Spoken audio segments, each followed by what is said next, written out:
इस कार्यक्रम के प्रायोजक है राजेश मसाले। नमस्कार, स्वागत है आपका। आपके साथ मैं हूं शबाब और आप देख रहे हैं किसने क्या कहा। उत्तर प्रदेश से लेकर दिल्ली तक आज सियासत पूरी तरह गर्म है। आज हम किसने क्या कहा में दिखाएंगे मुख्यमंत्री योगी आदित्यनाथ ने गाजियाबाद हत्याकांड पर विपक्ष को सीधे किस तरह कटघरे में खड़ा कर दिया है। फिर बात होगी राहुल गांधी की, जिन्होंने ऑटो चालकों के बीच पहुंचकर महंगाई पर मोदी सरकार को घेरा है। इसके बाद सुनवाएंगे अरविंद केजरीवाल का वो बयान जिसमें वो देश को पढ़े लिखे प्रधानमंत्री की जरूरत बताकर एक नई बहस को छेड़ रहे हैं। इसके बाद बात होगी भाईजान असदुद्दीन ओवैसी की, जो अपने समर्थकों को हिंदू मुस्लिम के ऊपर उठकर इंसानियत का संदेश दे रहे हैं। और आखिर में प्रियंका चाचा के उस ट्वीट की बात जिसमें वो अखिलेश यादव और तमाम मुद्दों को लेकर सोशल मीडिया पर वायरल है। तो फिर चलिए शुरू करते हैं आज का अपना कार्यक्रम किसने क्या कहा। गाजियाबाद के सूर्या हत्याकांड को लेकर मुख्यमंत्री योगी आदित्यनाथ का गुस्सा खुलकर सामने आया। बिजनौर की एक जनसभा में सीएम योगी ने साफ शब्दों में कहा कि उत्तर प्रदेश में चाकूबाजी और अराजकता बर्दाश्त नहीं की जाए। मुख्यमंत्री ने आरोप लगाया कि बकरीद के दिन हुई इस घटना पर विपक्ष की चुप्पी सवाल खड़े कर दी। क्या कहा योगी आदित्यनाथ ने, सुनिए सर। दोस्ती की आड़ में छुरेबाजी स्वीकार्य नहीं और कतई स्वीकार्य नहीं होगा। अगर कोई अपनी नालायक औलाद को समझा नहीं पा रहा है तो समझो कि गलती कर रहा है। याद रखना, हमारी संवेदना सामान्य नागरिकों के प्रति है। तो इतना ही नहीं, मुख्यमंत्री जी ने चेतावनी भरे अंदाज में कहा कि नालायक औलादों को समझा लो, नहीं तो उन्हें सबक सिखाना होगा। अब मुख्यमंत्री के इस बयान पर सियासत तेज हो गई। अगली खबर राहुल गांधी से जुड़ी हुई। महंगाई और रोजी रोटी के सवाल पर कांग्रेस सांसद राहुल गांधी एक बार फिर आम लोगों के बीच पहुंचे। इस बार राहुल ने ऑटो चालकों से बातचीत की और उनकी परेशानियों को सुना। ऑटो चालकों ने उन्हें बताया कि आमदनी का मीटर बंद हो गया और महंगाई का ब्रेक फेल। बातचीत के बाद राहुल गांधी ने सरकार पर निशाना साधते हुए कहा कि जो लोग देश के पब्लिक ट्रांसपोर्ट की रीढ़ हैं, आज वही सबसे ज्यादा आर्थिक दबाव झेल रहे हैं।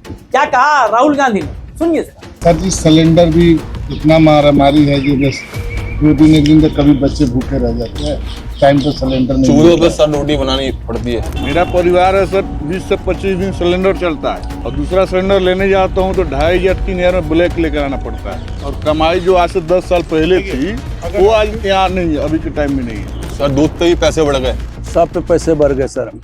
हम लोग का किराया है कि किराया नहीं बढ़ा। पहले सर 120 रुपए का 1 लीटर तेल आता था सरसों, अब 200 रुपए। प्रॉब्लम पूरे सिस्टम का।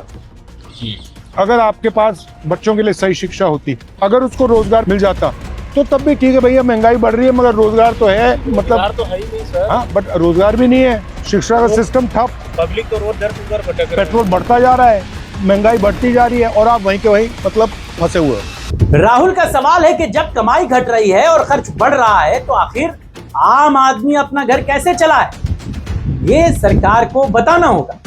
इसके बाद बात केजरीवाल की और केजरीवाल के नए हमले की।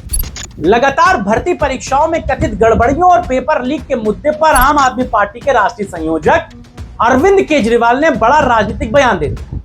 केजरीवाल ने सबसे आगे निकलते हुए कहा कि अब देश को एक पढ़े लिखे प्रधानमंत्री की जरूरत है। क्या कहा केजरीवाल साहब, सुन लीजिए। पहले नीट, फिर सीबीएसई, फिर एसएससी, फिर यूपीएससी और अब सीयूईटी।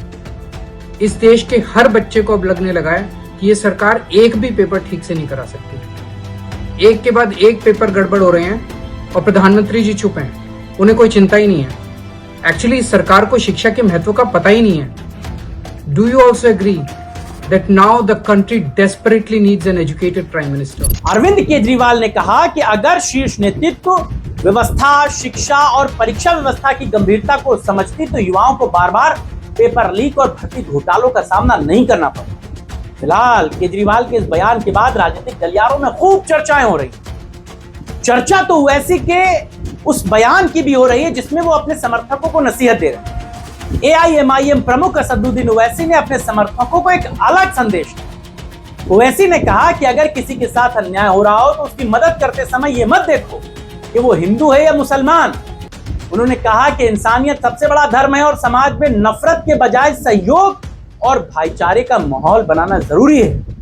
वो वैसे बीजेपी के उन आरोपों पर बोल रहे थे जिनमें लगातार हिंदू मुसलमानों का जिक्र है। क्या कहा वैसे, सुनिए जरा। खिदमत जब करना है ना तो देखना नहीं कौन हिंदू है, मुसलमान है, दलित है, औरत है, क्या है, काम करना है।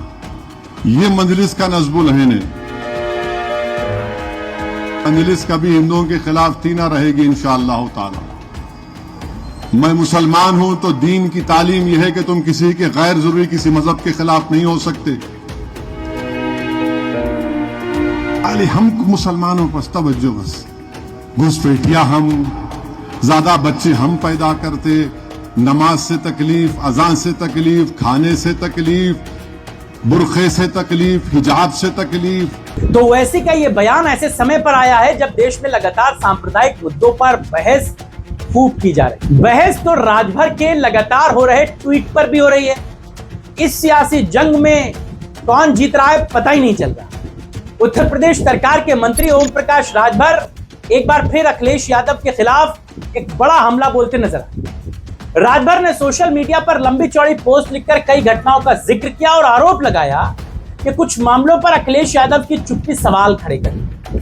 राजभर ने कहा कि वो किसी धमकी से डरने वाले नहीं और पिछड़ों, दलितों और गरीबों की आवाज उठाते रहे। इसके साथ ही उन्होंने अखिलेश यादव पर तंज कसते हुए कहा कि खुद को संघर्ष से निकलता नेता और अखिलेश को एसी और पीसी वाली राजनीति का नेता उन्होंने बताया। अब इस बयान पर सपा और सुभाषपा समर्थकों के बीच सोशल मीडिया पर एक तीखी बहस देखने को मिल रही है। तो आज के सियासी अखाड़े में बयान भी थे, वार भी थे, पलटवार भी थे और बहुत कुछ ऐसा था जिसे आपको जानना जरूरी था। हमने आपको दिखाया, कहीं कानून व्यवस्था पर बहस हुई, कहीं महंगाई पर सरकार घिरी, कहीं पर शिक्षा व्यवस्था पर सवाल उठे, तो कहीं नेताओं ने एक दूसरे पर राजनीतिक मिसाइलें डाली। कल कौन किस पर क्या बोलेगा, कौन क्या नया आरोप लगाएगा और कौन नया जवाब देगा, इसी पर हमारी नजर बनी रहेगी।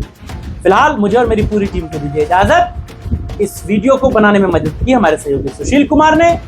आप देखते रहिए किसने क्या कहा। नमस्कार।